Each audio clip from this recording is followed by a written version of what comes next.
If you'd like to make your NFL games a little more interesting, you've come to the right place. It's the Even Money Podcast with Ross Tucker and Steve Fezzik. Yeah, Vegas, baby, Vegas. It is the Even Money Podcast. We are one of the top 5 NFL betting podcasts on the planet. Thank you guys all so much for that, spreading the word. I guess it helps when you're winning. Like we have been consistently year in, year out. We are, of course, presented by DraftKings. Huge fan of those dudes. Make sure you got the DraftKings Sportsbook app on your phone. Really looking forward to today's show because my boy Steve is just so opinionated. So it's first, you know what's funny about it? You know, you're thinking, okay, it's June 20th. Like, what is there to talk about? What are we going to do? And all of a sudden, Steve's opining on Vegas sports books, on the best cities in the world. And then Steve drops some breaking news this morning as it relates to some of the season win totals that are going to be coming down the pike today. Steve, of course, is the great Steve Fezzik at Fezzik Sports on social media. I'm at Ross Tucker NFL. We are at Ross Tucker Pod. As a reminder, you can always check out this show on DK Nation, on Samsung TVs. This show's on Tuesdays between 3 to 4 p.m. Eastern time on television or YouTube, youtube.com/Ross Tucker NFL. I guess we should start, Steve, with the breaking news so that people, as soon as they listen to it, can do something about it. You tweeted this, you texted me about it, then you tweeted about it at Fezzik Sports. What's going on today with the win totals? Well, I have good news and I have bad news. Let me start with the bad news, Ross. I am sworn to secrecy and I cannot disclose what is going to move and which teams that you need to get down on.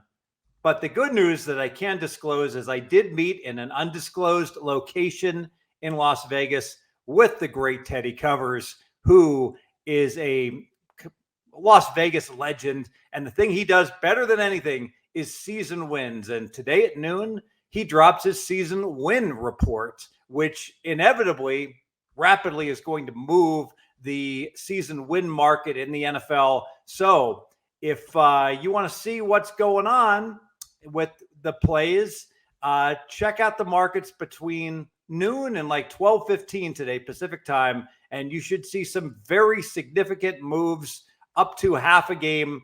Maybe that might be a little excessive, but certainly 30 cents in vigorish in the season wins market on some select teams.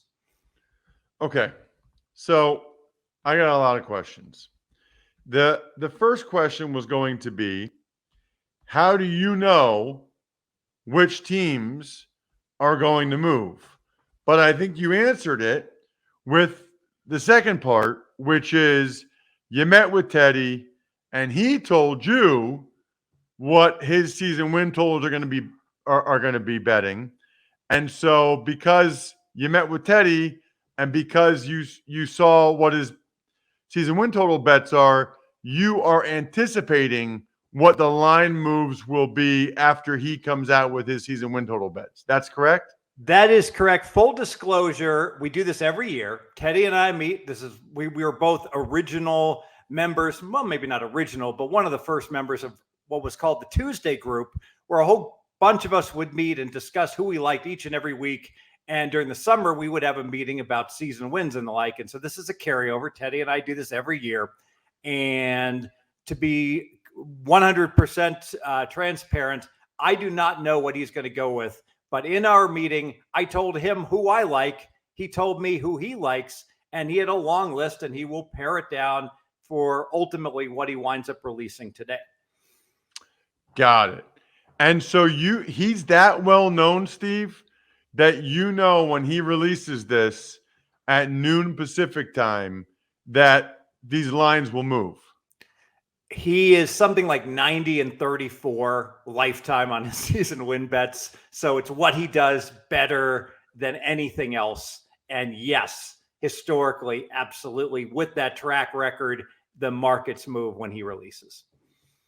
Wow. That is wild. So you don't know for sure which ones you're going to do, but you have a pretty good idea. That's correct. Got it. So how have you taken advantage of that, Steve?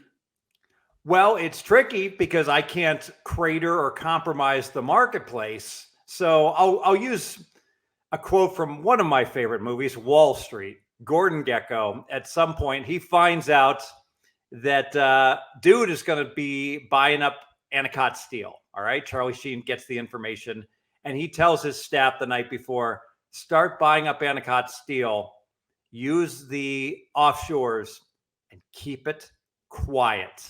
Meaning bet on accounts that aren't going to move the markets, that aren't going to compromise anything. And no one who's looking for stocks that are moving will be able to notice that Gordon Gekko is building an Anacott Steel position. Interesting. Okay. That makes sense. So for the people listening or watching to this episode, especially the ones that they get the notification and they listen or watch as soon as we publish it, what is the recommendation there? Find a slow moving book or books. All right. Have your numbers up and then go ahead and have fast moving books. Example of a fast moving book would be a Circus Sports or a Westgate here in Las Vegas, and start refreshing right around noon today what the lines are and look at what the big movers are.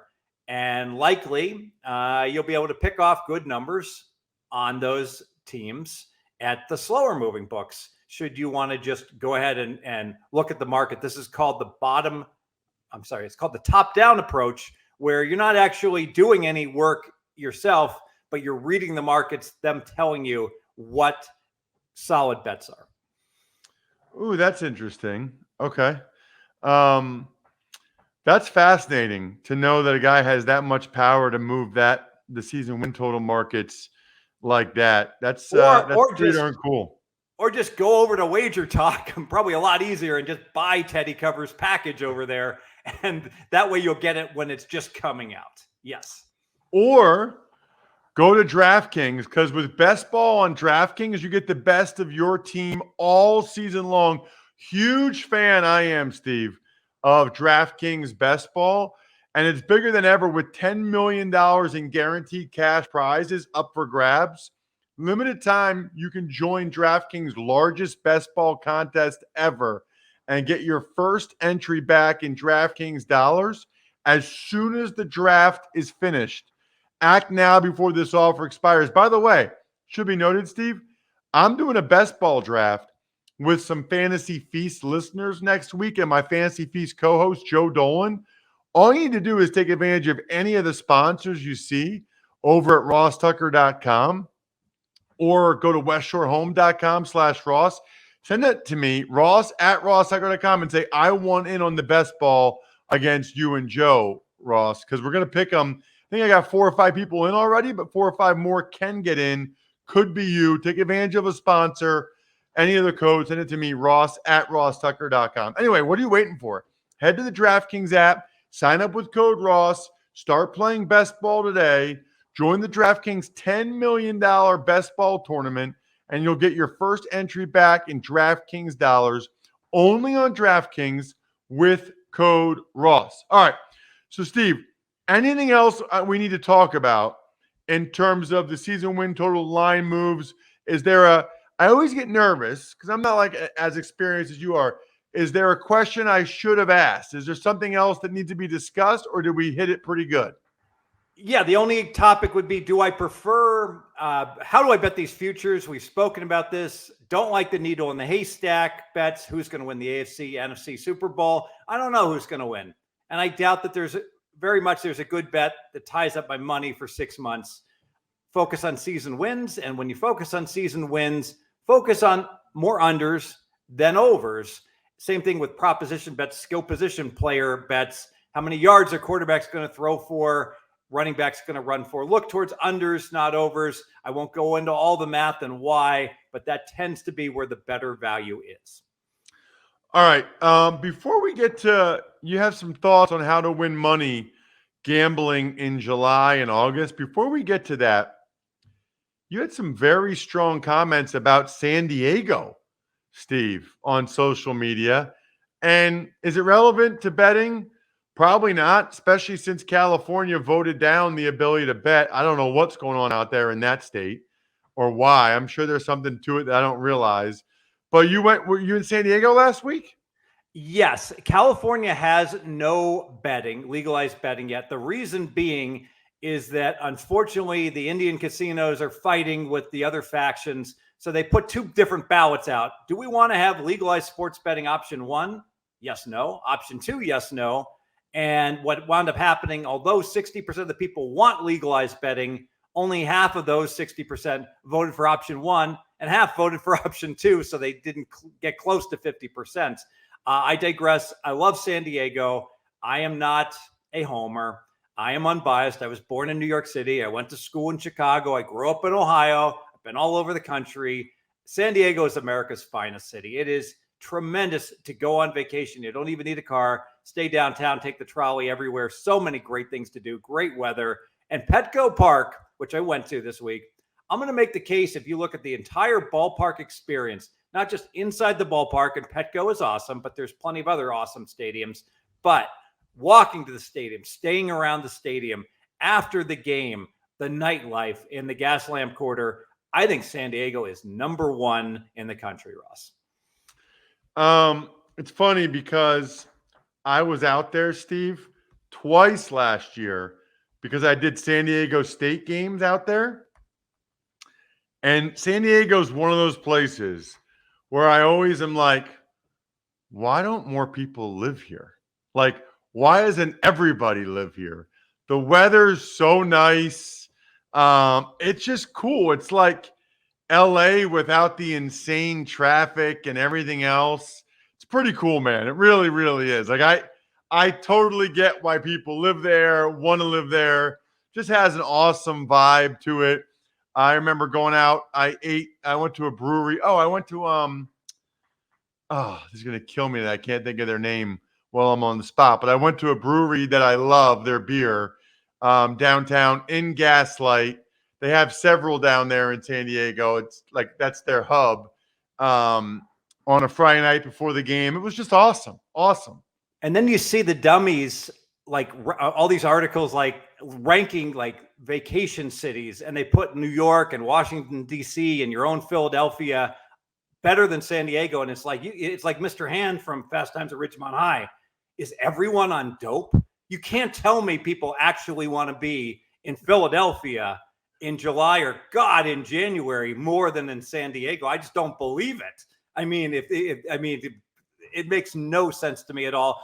Okay, the traffic is kind of hard in San Diego, but it's difficult in these other cities. And I get it if you're a beach person. I know you are, Ross. The Pacific Ocean is cold. It's not as good as Hawaii, certainly. And it's not as good as Destin, Florida. But for the all-around experience, San Diego's number one in my book. Yeah, I mean, I guess it depends on what you're looking for in a vacation. If you want like the Liberty Bell and history and stuff like that, or do you want to just be outside having some Labatt Blue Lights with your friends, living life to the power of we? There's nothing better than being in any of these cities drinking Labatt Blue Lights. Always enjoy responsibly beer. Labatt USA, Buffalo, New York. Okay, Steve, so I think we're going to get to an email question or two. But first, I know you had some ideas for how to make money betting in July and August. All there is right now is Major League Baseball. Although, you know what? And I know we have the NFL futures and season win totals, and that we may even get into more of it next week in terms of specific games, specific weeks. But also people, by the way, are in the College World Series, Steve. I see a lot of people in the College World Series. I don't ever remember it being this popular. It's gotten more popular since people started betting on it. Yeah, you know, what I don't like about the College World Series is these cockroach bookmakers are dealing so much vig. It's not unusual. Like you look at a total and like the total might be 12 and the over is minus 115 in each direction. Same with the under. Some places minus 120 in each direction. There's just so much more vig that's being attached to the bets like that that, and also it goes for a couple weeks and then it's done. I'd much rather just bet a sport that has a longer tail, that just by the time I can become an expert on some of these teams, the College World Series is over with, and now I can't make any money on it going forward. How can you make money gambling in July and August, Steve? I would highly recommend you get good at one game, either poker or blackjack.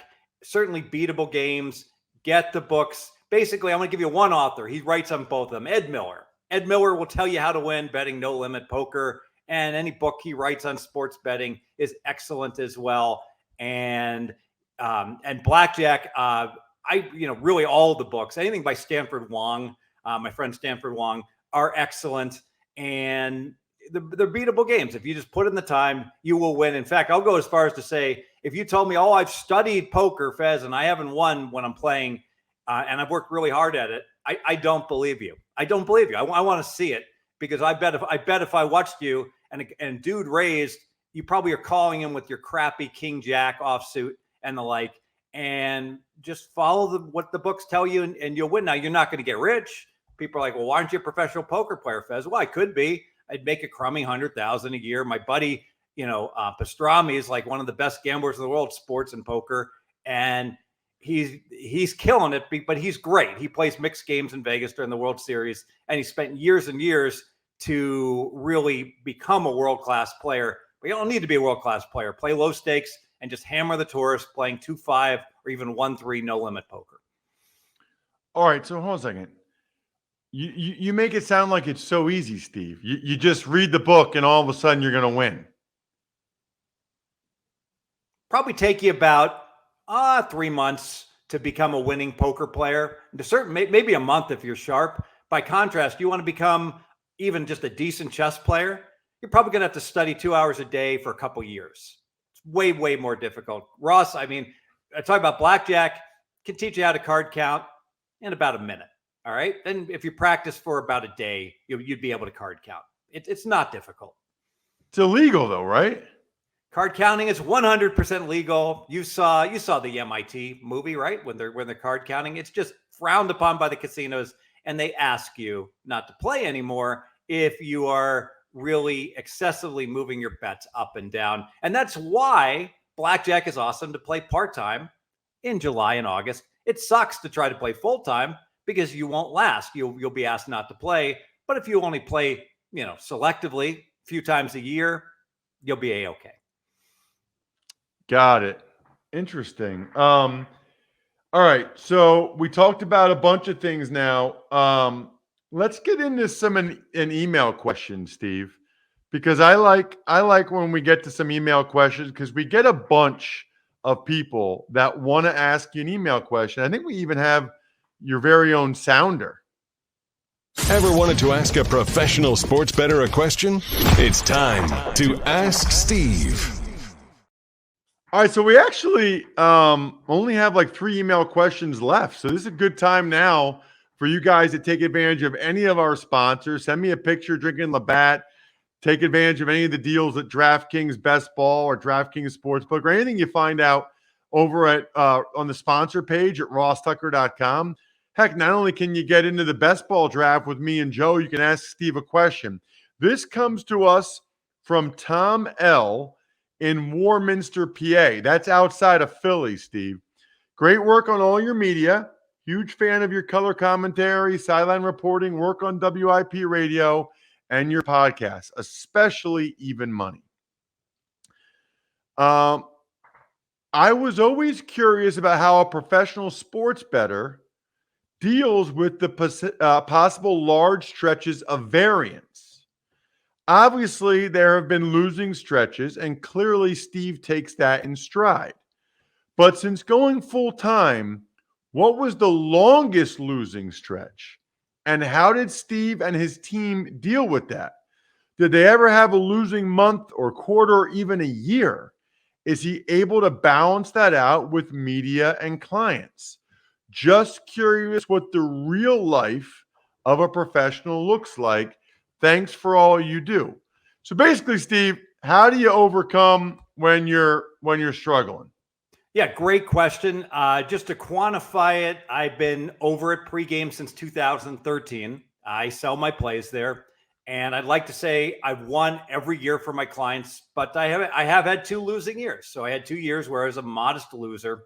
And of course, my clients are paying for the plays as well. So, I mean, that sucks. You want to win every year. It is easier to win every year as a bettor than it is as a person giving out your plays. Why? Because when I'm betting, I'll get the very best number. Example, in the CFL, I like Montreal this week. I bet Montreal plus 3.5. I gave it to my clients plus 3. Well, now it's at plus 2. It's still a good bet to bet them plus 2. I won't go into all the details why. It's a lot easier to win when you're betting plus 3.5 than when you're betting plus 2. So it's not so much when I'm betting that I'll ever have a losing year, but I mean, my nut's so high that a break-even year is an absolute and utter disaster. I mean, Johnny was going to a private school. I got a big mortgage payment. I've got, large bills. I mean, just the, my goodness, just all of the different, cable TV, direct TV. It's amazing how the costs have gone up on everything across the board. And so a lot of people say, well, Fez, why don't you have like a $20 million bankroll if you're winning each and every year? Well, it's like asking a dentist, why doesn't he have a $10 million bankroll? Because you know what? Because I just went to San Diego for 5 days and it wasn't cheap. Another, negative you could have attached to a city like San Diego, a rare negative. So in my own betting, I've won each and every year. However, my worst years, Ross, were right around 2012 to 2017 in terms of my own betting. And what happened is that we had the Great Recession of 2008 through 2011. Sportsbooks tightened up. The low-lying fruit wasn't as good in Vegas. And then, thank goodness, what happened is that they started legalizing sports betting throughout the country. Right? I can't recall when it was 2017, and all the states started to come online, and that made life a whole lot easier because you had so many more outs and books. And frankly, let's face it, who's going to be sharper? The Westgate that's been here forever in Las Vegas, or a brand new book that opens up in North Carolina or Ohio, or my goodness, Louisiana. So, but I still think the question remains, Steve, like when you're having a bad month or bad quarter or whatever, like how do you handle that? Do you adjust your bets or not really?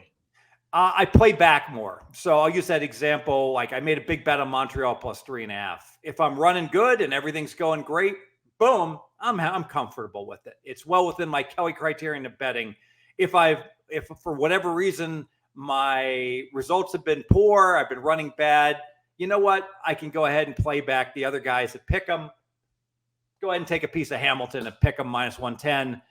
If I bet 5,000 on Montreal, maybe I'll throw 2,200 back on Hamilton and go ahead and, play for the middle on part of my bet. If you're very good at the line moves and you know what's going to move, it doesn't necessarily guarantee you're going to win the game, but it certainly guarantees you can put out a profitable middle. Now you have to hit those middles, but you play enough of them, you will hit them if you're playing profitable middles. Things like playing a team, got college football. Like I think you could play Navy right now, plus 21 against Notre Dame. I imagine you're probably going to be able to get Notre Dame back minus 18 right before that game starts, just to throw out one example instead of just talk about hypotheticals. Wow. And you already kind of know that. I do. Wow. All right. Here's the deal. Make sure you're checking him out on social media at Fezzik Sports, because next week we're going to go into some of the specific bets that Steve already has in November and December, which is amazing. Remember to make sure you're ready at 3 p.m. Eastern, noon Pacific time, for when these season win total bets change today. It's also why you should listen to the Even Money podcast or watch it, youtube.com/RossTuckerNFL, as soon as we drop it. And if you follow at Ross Tucker Pod, you will know that on social media. You can follow me as well at Ross Tucker NFL. A lot of people like to watch the show now. YouTube.com/Ross Tucker NFL. Other than that, good luck, everybody. Hope you guys win some money. Thanks for listening to the Even Money Podcast. Make sure to also subscribe to the Ross Tucker Football Podcast, The Fantasy Feast, Business of Sports, and The College Draft. All available at Apple Podcasts, rosstucker.com, or wherever podcasts can be found.